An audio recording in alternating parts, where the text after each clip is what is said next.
السلام علیکم ورحمۃ اللہ وبرکاتہ۔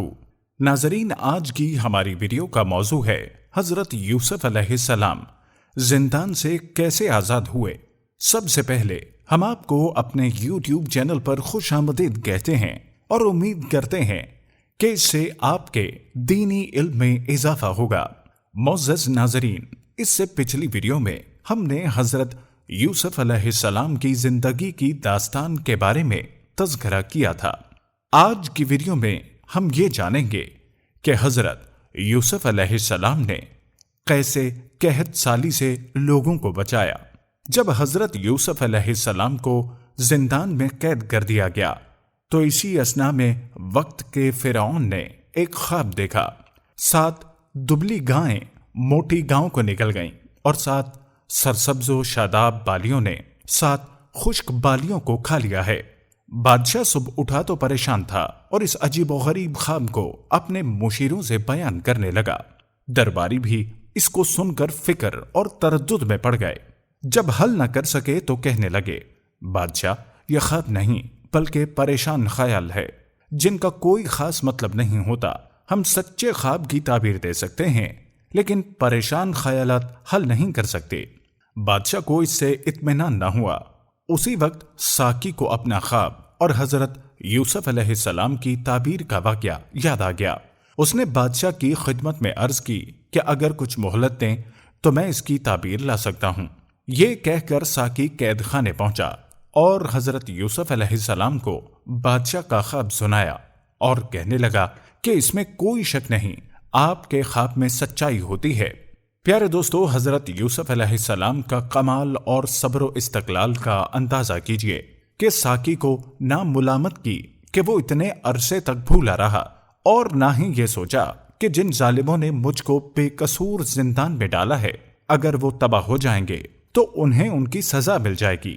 حضرت یوسف علیہ السلام نے ایسا نہیں کیا بلکہ خواب کی پوری تعبیر بتائی اور فرمایا، اس خواب کی تعبیر کچھ اس طرح سے ہے، تم 7 برس لگاتار کھیتی کرو گے اور یہ تمہارے خوشحالی کے سال ہوں گے۔ جب کھیتی کے کٹنے کا وقت آئے تو جتنی تمہیں ضرورت ہو اتنی الگ کر لو اور باقی بالیوں ہی میں رہنے دو تاکہ وہ محفوظ رہیں۔ اس کے بعد 7 برس سخت مصیبت کے آئیں گے، وہ تمہارا جمع کیا ہوا تمام ذخیرہ ختم کر دیں گے۔ اس کے بعد پھر ایک ایسا برس آئے گا کہ خوب پانی برسے گا، کھیتیاں ہری بھری ہوں گی، یعنی موٹی گائے اور سبز بالیاں خوشحالی کے سال ہیں اور دبلی گائیں اور خشک بالیاں خشک سالی کے سال ہیں۔ ساقی نے سب معاملہ بادشاہ کے سامنے جا سنایا۔ بادشاہ نے ساقی کی زبان سے پہلے بھی کچھ جملے حضرت یوسف علیہ السلام کی تعریف میں سنے تھے۔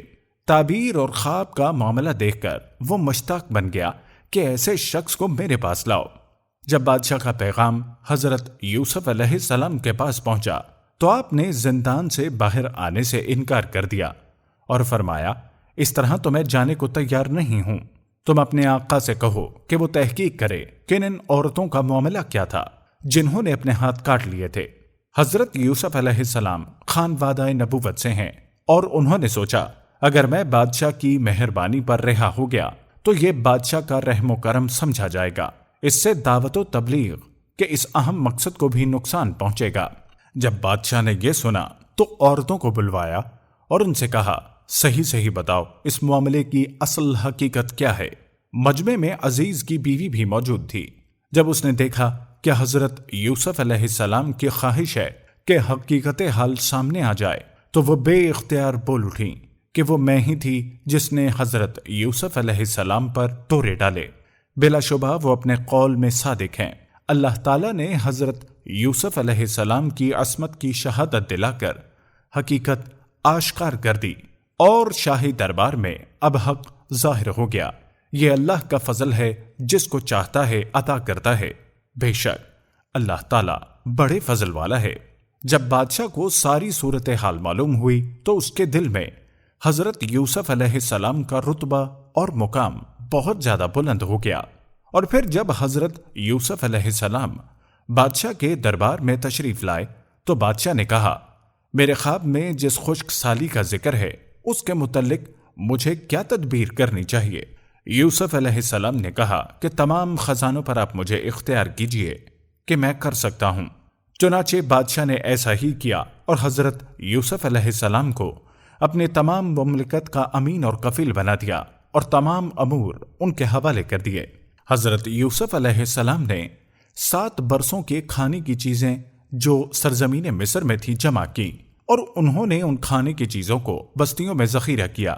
پھر جب مخلوق بھوک سے ہلاک ہونے لگی تو لوگ روٹی کے لیے فرعون کے آگے چلائے۔ فرعون نے سب مصریوں کو کہا کہ حضرت یوسف علیہ السلام کے پاس جاؤ، وہ تمہیں جو کہے ویسا ہی کرو۔ حضرت یوسف علیہ السلام نے ذخیرے میں سے کچھ سامان مصریوں کے ہاتھ بھیج دیا۔ جب حضرت یعقوب علیہ السلام نے سنا کہ مصر میں غلہ ہے، تب آپ نے اپنے بیٹوں سے کہا، میں نے سنا ہے کہ مصر میں غلہ ہے، تم وہاں جاؤ اور وہاں سے ہمارے لیے غلہ لے آؤ تاکہ ہم جی سکیں۔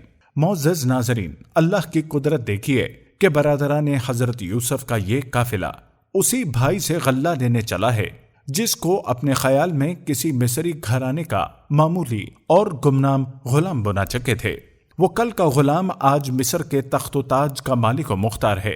جب ان کے بھائی دربار یوسفی میں پیش ہوئے تو حضرت یوسف علیہ السلام نے ان کو پہچان دیا، لیکن وہ حضرت یوسف علیہ السلام کو نہ پہچان سکے، اور پھر انہیں حسب ضرورت غلہ دیا اور کہا، قحط اس قدر سخت ہے کہ تم کو دوبارہ یہاں آنا پڑے گا، اس لیے یاد رکھو اب جب تم آؤ تو اپنے چھوٹے بھائی بنیامین کو ساتھ لے آنا، ورنہ تمہیں غلہ ہرگز نہیں ملے گا۔ جب وہ سارے گھر پہنچے تو حضرت یعقوب علیہ السلام سے کہنے لگے کہ مصر کے والی نے صاف صاف ہم سے کہہ دیا ہے کہ اس وقت تک یہاں نہ آنا جب تک اپنے سوتیلے بھائی بنیامین کو ساتھ نہ لاؤ، لہٰذا تم کو چاہیے کہ اس کو ہمارے ساتھ بھیج دو۔ حضرت یعقوب علیہ السلام نے فرمایا، کیا تم پر اسی طرح اعتماد کروں جس طرح اس کے بھائی یوسف علیہ السلام کے معاملے میں کر چکا ہوں؟ پھر ان سب بھائیوں نے پختہ عہد لیا کہ ہم بنیامین کی پوری حفاظت فرمائیں گے۔ جب قافلہ دوبارہ مصر کو روانہ ہوا تو اس مرتبہ بنیامین بھی ہمراہ تھے۔ جب یہ سب منزل مقصود پر پہنچے تو حضرت یوسف علیہ السلام نے بنیامین کو اپنا تمام حال سنایا اور بتایا، میں تیرا حقیقی بھائی یوسف ہوں، اور تسلی دی کہ کوئی بات نہیں، ان کا دور ختم ہو گیا۔ جب قافلہ روانہ ہونے لگا تو حضرت یوسف علیہ السلام نے کسی کو اطلاع کیے بغیر نشانی کے طور پر اپنا چاندی کا پیالہ بنیامین کے کچاوے میں رکھ دیا۔ ابھی قافلہ تھوڑی ہی دور پہنچا تھا کہ مشیروں نے جب شاہی برتنوں کی دیکھ بھال کی تو ان میں ایک پیالہ نہ پایا، تو وہ فوراً دوڑے اور قافلے والوں سے کہا کہ تم چور ہو۔ قافلے والوں نے کہا، ہم پر کیوں الزام لگاتے ہو؟ وہ کہنے لگے کہ بادشاہ کا پیالہ گم ہو گیا ہے۔ حضرت یوسف علیہ السلام کے بھائیوں نے کہا، اللہ علیم ہے، اور ہم مصر میں فساد اور شرارت کی غرض سے نہیں آئے ہیں، اور تم جانتے ہو اس سے پہلے بھی ہم غلہ لینے آ چکے ہیں، ہم چوری نہیں کر سکتے۔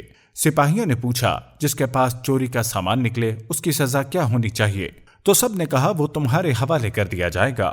تو تمام سامان کی جب تلاشی لی گئی تو وہ پیالہ بنیامین سے نکلا۔ انہوں نے وہ پیالہ نکال لیا اور حضرت یوسف علیہ السلام کی خدمت میں معاملہ پیش کیا اور حکم جاری کیا کہ بنیامین قافلے والوں کے ساتھ واپس نہیں جائیں گے بلکہ وہ یہیں پر رہیں گے۔ اس پر حضرت یوسف علیہ السلام کے بھائی بولے، عزیز مصر، ہمارا باپ بہت بوڑھا ہے، اس کو اس سے پہلے بھائی یوسف کا بھی بے حد غم ہے، اس لیے ہم پر رحم کیجیے۔ لیکن حضرت یوسف علیہ السلام نے کہا، اللہ کی پناہ، یہ کیسے ممکن ہے؟ ہم اگر ایسا کریں گے تو ظالم ہوں گے۔ جب وہ واپس پہنچے اور حضرت یعقوب علیہ السلام کو سارا ماجرا بیان کیا تو انہوں نے فرمایا کہ ایک مرتبہ پھر مصر جاؤ اور اللہ کی رحمت سے نا امید اور مایوس نہ ہو۔ جب وہ تیسری بار مصر پہنچے تو کہنے لگے، اے عزیز مصر، ہم کو اور ہمارے گھر والوں کو قحط نے سخت پریشانی میں ڈال دیا ہے، اور ہمیں ضرورت مند سمجھ کر اپنی جانب سے احسان فرمائیے۔ پھر حضرت یوسف علیہ السلام نے فرمایا، کیا تم جانتے ہو تم نے یوسف اور اس کے بھائی کے ساتھ کیا معاملہ کیا؟ بھائیوں نے اس موقع پر یہ گفتگو سنی تو بالکل چونک اٹھے اور کہنے لگے، کیا تو واقعی یوسف ہی ہے؟ حضرت یوسف علیہ السلام نے فرمایا، ہاں میں یوسف ہوں اور بنیامین میرا بھائی ہے، اللہ تعالیٰ نے ہم پر احسان کیا۔ حضرت یوسف علیہ السلام نے اپنے سوتیلے بھائیوں کی اس خستہ خالی کو دیکھا تو وہ برداشت نہ کر سکے اور کہا، اللہ تعالیٰ تمہارا قصور بخش دے اور وہ بہت بخشنے والا ہے۔ اب تم واپس جاؤ اور میرا پیرہن لیتے جاؤ، یہ والد کی آنکھوں پر ڈال دینا، انشاءاللہ ان کی بینائی جلد واپس آ جائے گی اور تمام خاندان کو لے کر مصر آ جاؤ۔ جب یہ خبر حضرت یعقوب علیہ السلام کو پہنچی تو وہ بہت خوش ہوئے اور اللہ کا شکر ادا کیا۔ حضرت یوسف علیہ السلام کے ارشادات کے مطابق جب پیرہن حضرت یعقوب کی آنکھوں پر ڈالا گیا تو ان کی آنکھیں فوراً روشن ہو گئیں۔ پھر سارے برادران یوسف کہنے لگے، اے باپ، آپ ہمارے گناہوں کی مغفرت کے لیے دعا فرمائیے کہ ہم ہی قصوروار ہیں۔ حضرت یعقوب علیہ السلام نے فرمایا، ان قریب میں اپنے رب سے تمہارے لیے مغفرت کی دعا کروں گا، بلا شبہ وہ بڑا بخشنے والا، بہت رحم فرمانے والا ہے۔ اور اس طرح سے اللہ تعالیٰ نے حضرت یعقوب علیہ السلام کو ان کے صبر کا پھل عطا کیا۔ ہم امید کرتے ہیں کہ آپ کو ہماری آج کی ویڈیو اچھی لگی ہوگی۔ اگر ویڈیو اچھی لگی تو اسے لائک کریں اور کمنٹ سیکشن میں اپنے خیالات کا اظہار کریں اور چینل کو سبسکرائب کریں۔ اللہ پاک ہم سب کا حامی و ناصر ہو، آمین۔